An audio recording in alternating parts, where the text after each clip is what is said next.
Afternoon, everyone, and thank you to Major Gaurav Arya, the Chanakya Forum, as well as the PhD Chamber of Commerce and Industries for having me here. I have spoken at PhD Chamber of Commerce events earlier also in Calcutta as well as in Delhi, so I am in home ground. And it's very nice to see many old friends, colleagues, seniors, and of course, so many of you all who are interested in this topic.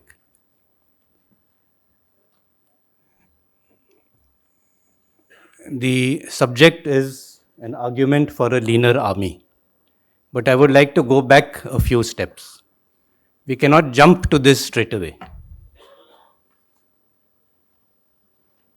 What strength of the armed forces we require would depend on our threat perception.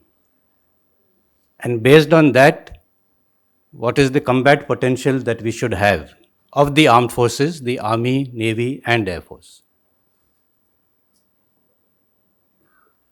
It is not that one fine day you get up in the morning and say, let's knock off 20,000 from the army. No, it doesn't work that way. You first have to know what you're dealing with. What is the strength you require to deal with it? And then see if things can be made more efficient.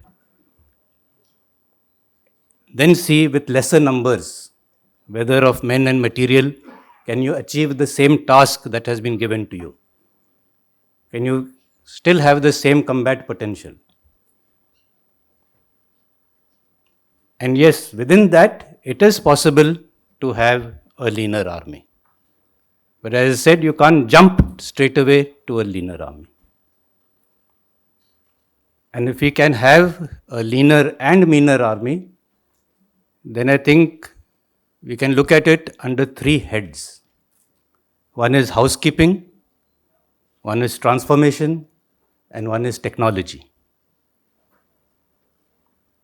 When I talk of housekeeping, it is what we do at our homes. Over a period of time, we tend to accumulate stuff. And therefore, from time to time, we also get rid of it. Similarly, in the armed forces, in the army, many times new projects come up. And for those new projects, new organizations come up. Some strength is given there. But when those projects come to a close, sometimes those organizations, strengths, formations continue. So from time to time, it is required to see that these ad hoc organizations or strengths that were built up are also sent back or disbanded. But that will, of course, be a very small drop in the ocean. When we speak of a leaner army, there is no magic wand.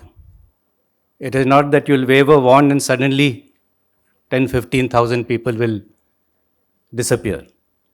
It will have to be approached in a very deliberate and detailed manner. And whatever cuts have made will have to be based on some logic and rationale, not just for the sake of doing it. And for this, I will attempt to show that whatever we are trying to do has some rationale behind it. We next come to transformation. Depending on the changing character of war, there would be occasions to review our organizational structures. And when we review these organizational structures, we would find that there is a way to amalgamate certain units, formations, and through this amalgamation, achieve some sort of reduction. I am primarily talking about the integrated battle groups, or the IBGization as it is being called. In olden days, when both electronic and surface communication was poor, there was a requirement of having multiple headquarters at regular intervals. Therefore, you had a brigade, a battalion, a brigade, a div headquarter, a corps headquarter, a command headquarter. I remember the range of a radio set at the battalion level was only 8 kilometers. So obviously you had to have another headquarter 8 kilometers away. All that has changed now. Today you can talk from the army headquarters to the forwardmost post. But does that mean all intermediate headquarters are redundant? No, because everyone has some role to play. But definitely in this long chain, one of these headquarters can definitely be optimized. And therefore we thought that the brigade and div headquarter could be merged and be made into an integrated battle group. Based on logic, we keep talking about shortening the OODA loop, the observe, orient, decide and act. This is one way of shortening that loop by reducing one level where processing is taking place.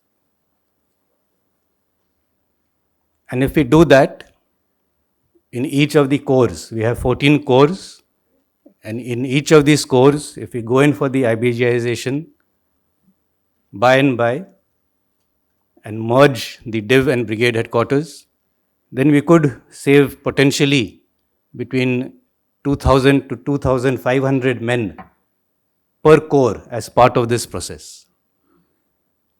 We have 14 corps, so that becomes about 28,000 people strength that can be reduced from the overall strength of the army. So this is just one example of transformation. Similarly, technology. There have been so many technological changes, but in spite of these changes, we continue to operate in our old methods, our old organizations, and old authorizations. Let me give you one example. For carriage of stores in mountainous areas, where roads are less, we have always been relying on animal transport. That is your mules, Khachar Mark 1.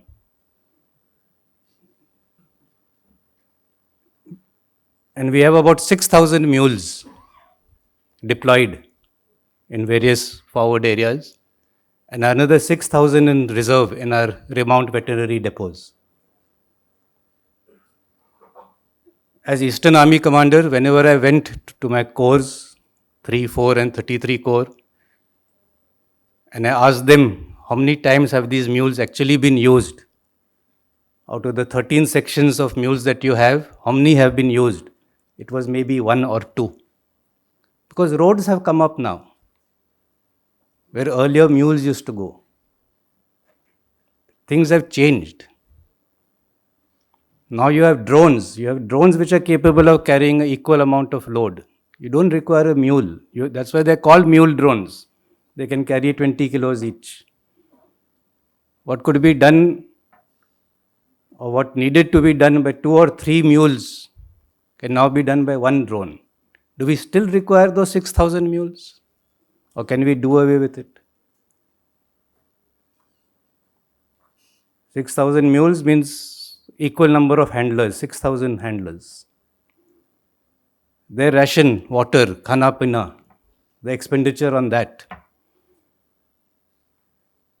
The accommodation of the mules with their stables and everything is sometimes even better than that of the men. I'm telling you, go to Binaguri and see. No, I'm not joking. It's all expenditure and wasted. So it is not just a case of bringing the strength down, but through bringing the strength down, we are also bringing the expenditure down. So these are the kind of things that we have to look at. And this change will have to come from within. Everyone has to decide that yes, with the technological improvements which have taken place, I can do away with this much. I would not like to go too many details for such a mixed audience, but I think every unit of the Indian Army can easily, because of the changes which have taken place over the last 20, 30 years, each and every unit of the Indian Army can easily reduce 10 to 15 men. 10 men you reduce from each infantry battalion, you have 400 such battalions, that's 4,000 less. Can we become leaner? Definitely. But that will call for the change to be from within, driven from within. And everyone will have to accept that because of these changes, we are being able, with that lesser strength, to continue to be able to do our tasks as effectively as we were doing earlier. So these were the 3 points which I wanted to place before you all on how we can become a leaner and meaner army, but while maintaining the same levels of effectiveness and combat potential. Thank you, and I'm open to questions.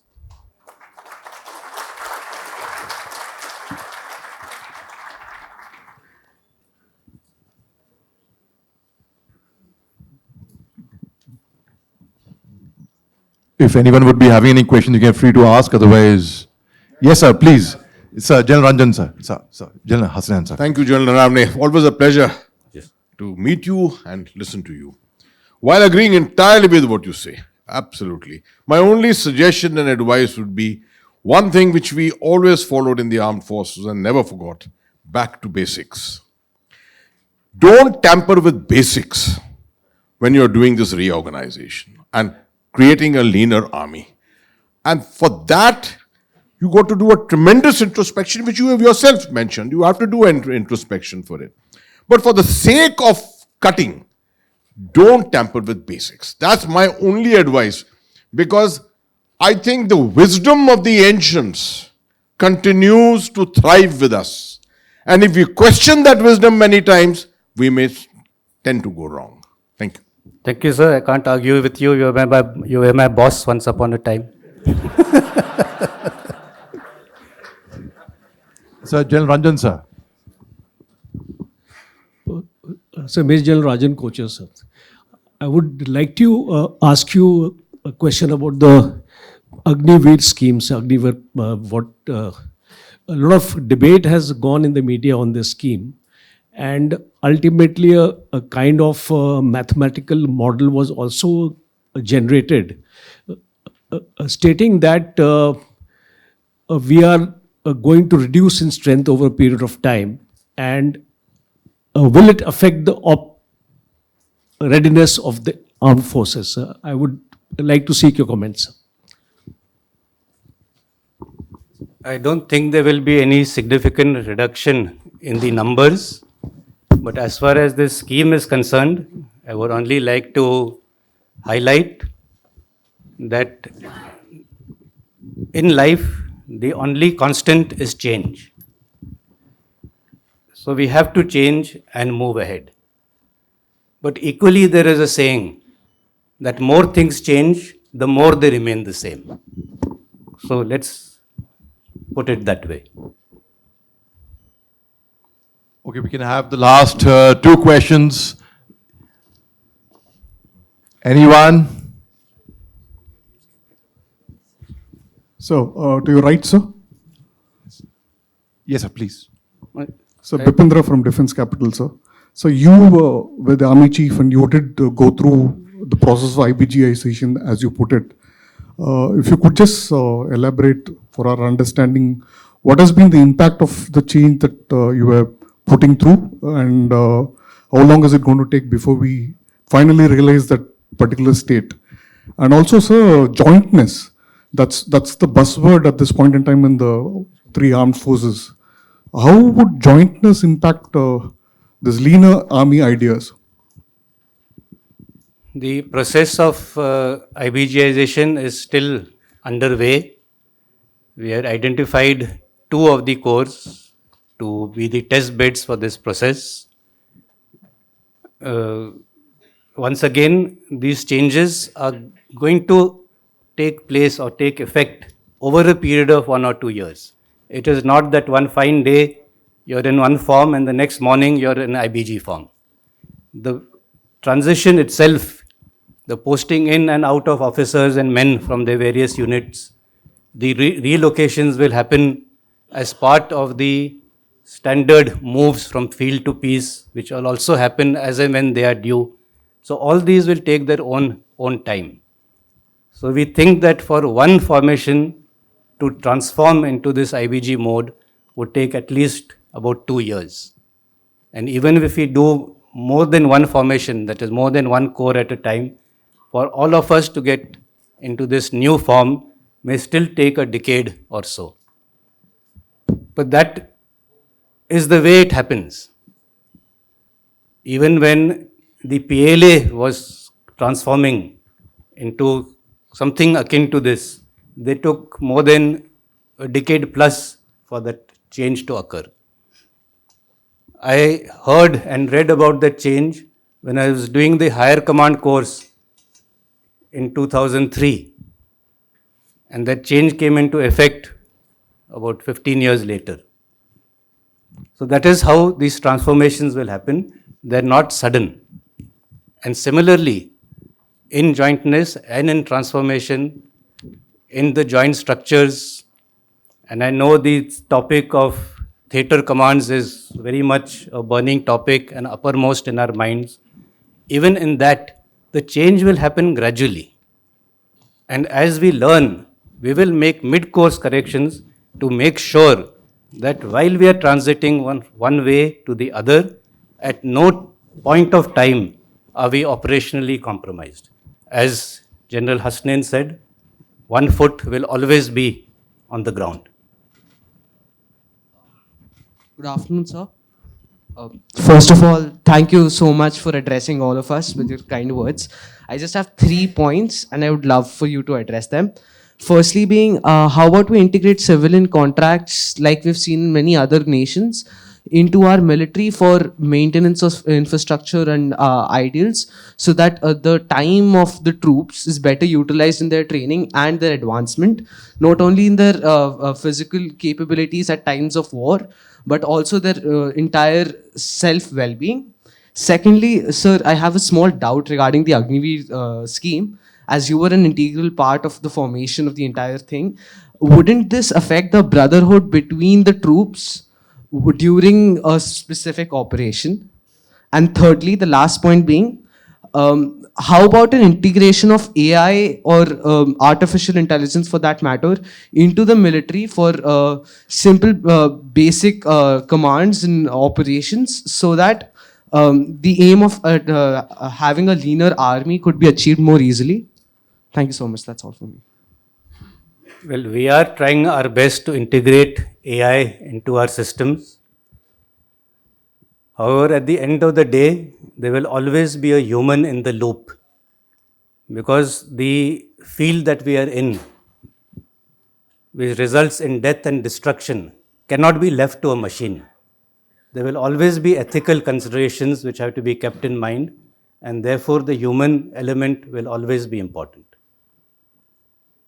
As far as the Agniveer scheme is concerned, or Agnipath scheme, it is up to us to make it a success. And I do not think that there is any reason why any new recruit will not be accepted or will not be made part of the family that he joins. Before the 71 war, many courses and training periods were truncated. Jawans joined their units perhaps a month or 6 weeks before the war, and within 6 weeks, they were an integral part of the team. So there is no reason to believe otherwise. And what was the first one? Yes. So definitely, outsourcing is a major component we are looking at, and a number of these outsourcing projects or systems have already been incorporated. In fact, one of them has been started by Raj Shukla. He is, I think, gone missing in action. He was sitting here 2 minutes ago, where the entire housekeeping and the catering services at the EME school at Baroda were outsourced, and complete army manpower reduced from that. So things are ongoing. Of course, all of them take their time. Thank you.